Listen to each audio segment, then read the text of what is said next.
So from my approach, which of course I'm trying to apply the Buddhist approach, what else?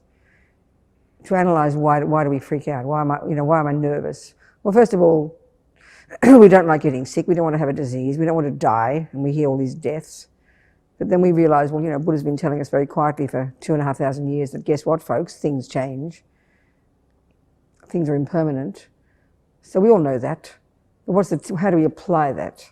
So the reality is things change. And unless we're clairvoyant, we have absolutely no idea what's going to happen. So by understanding sincerely that things are impermanent, we start to get brave and greet the thing that comes, which we don't expect. So what can we do? I mean, we can't magically change our minds overnight, but when we think of reality, that things are impermanent, and then we think of the reality of our own impermanence, our own attachment, we have to really counteract that and just try to be realistic.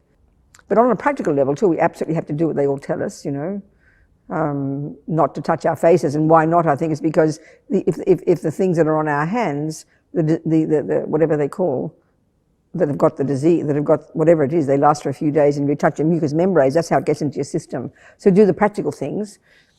But we can also see, and it's easy enough to say, there's no point in worrying, but it's a fact. We can't help it, but we have to analyse our minds and try to just be practical and try not to have panic and just live our lives and do the best we can. And so when we say panic, I mean, it's a very broad word, If we really analyse this relationship between attachment and aversion, as we know, Buddha talks about the 3 poisons.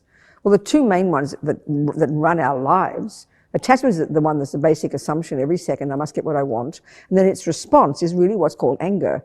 We mightn't think we're angry, but aversion is really the state of mind. And aversion is what arises the moment attachment doesn't get what it wants. So then it can be strong anger, it can manifest as irritated, upset, annoyed, or it can be stress and worry and fears. This is really the way it is when attachment doesn't get what it wants, because we can't predict what's going to happen. We imagine all sorts of scenarios, So there's a very strong relationship between attachment and fear and panic.